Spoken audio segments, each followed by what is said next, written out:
Colin Okeke, who joins us now, a constitutional law analyst, as we continue our focus on the ongoing national conference. Thank you for coming on this morning. Thank you. Well, the last time out, you had your reservations and your views about this, but as it is now, it started. What do you think? Well, unlike I've listened to some of the other analysts that you've spoken to, and from what I've observed, I think the conference is doing okay. I don't think they are doing as badly as some of them are saying they are doing. You have 492 people.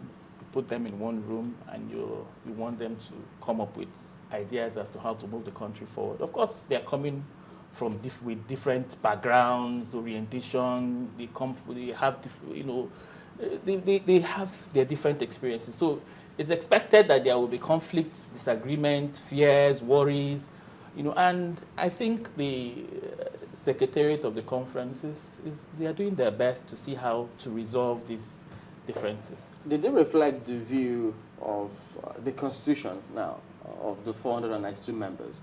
Was it what you wanted? I've always had my issues with the composition. I've always had my issues. I think that the selection process wasn't very, it wasn't so transparent and had its issues.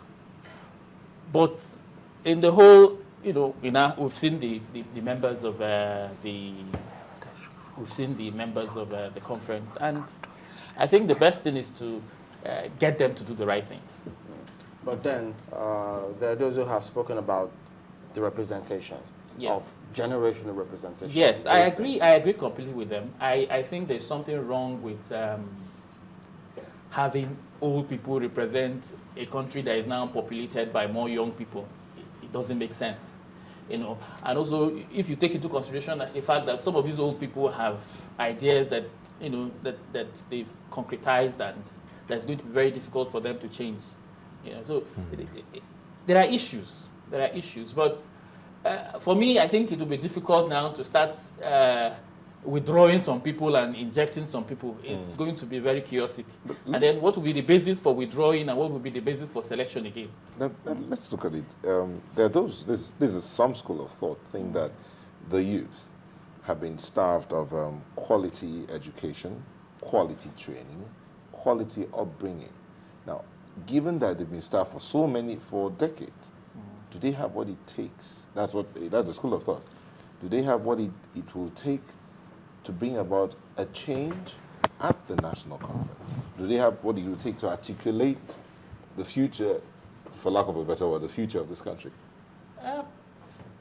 To an extent, I agree that the youths that we have today have their own issues. When you look at the National Association of Nigerian Students, for example, and the National Youth Council, and all the crises that they've been having, of course, it puts a question mark on their ability to come together to come up with ideas that will be better than what the people there now at the conference are doing.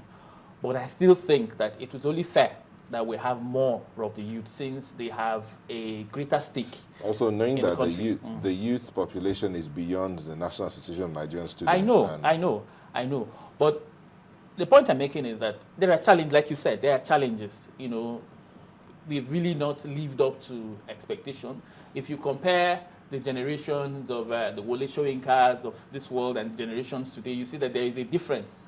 If you see the works that they did, when they were young people and what we're doing now, of course there are challenges, but it still doesn't change the fact that the young people or youths generally, the people between the age bracket of 25 and 45 are not properly represented at the national conference at the moment. Even though there are lots and many fantastic young people out there. Yes, I agree. Just coming together, perhaps, maybe under an umbrella, may be the issue. Okay, but one of the issues in this conference is the adjournment to come seek memoranda from the public. They can't seem to agree on a voting pattern. But you got someone, Dele Vincent, who says, look, it is my firm belief that the report of the last two conferences should largely form memoranda for this conference. If not, we run the risk of interminable extensions if they resort to requests for memoranda from the public again. Yeah, I agree. I agree that I don't think there is any need for another call for memoranda. I think that we've had enough calls already. But I've been following the debate at the conference, and I do not think that this debate, the debate around whether 2/3 or 3/4 is, I do not really see any controversy in that. in whether 2/3 or, because I think yesterday or day before yesterday, I sat down to do the mathematics, and I've not seen any difference, whether it's 328 or whether it's 360 something. It's just a 41 difference. So I've really not seen any issue around that, whether it's 2/3. Even getting the 2/3 is still going to be a challenge. Getting 328 people to agree on an issue is still going to be a challenge.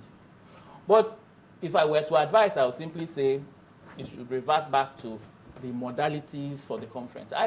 Personally, I think what the president had in mind was a conference that will come up with a recommendation that will be based on consensus.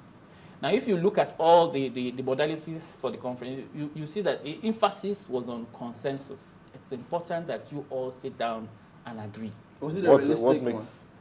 What makes a consensus? Because there has to be a figure. Yeah. So what figure makes a consensus? They gave 75. That's what the federal government gave to the national conference. And if you calculate that, that's 3/4. Yes, that's about 368 or so. Isn't that the same thing they're arguing about at the conference? Yes, but you see, the thing is, like I started by saying that it is normal that when you bring 492 people, put them in a room, they will have their issues. And I think these are the issues they are trying to resolve. There will be fears, there will be suspicion. In fact, when I listen to both sides when I listen to the debates and what both the two sides were saying, they are all making sense. Those for 2/3 are saying, we want our decisions to be made faster. We think if we adopt 2/3, decisions will come out faster. Those that are arguing for 3/4 are saying the operative word is consensus. Yeah. Let's try as much as possible to arrive at consensus in whatever decision we're going to make. They're all logical.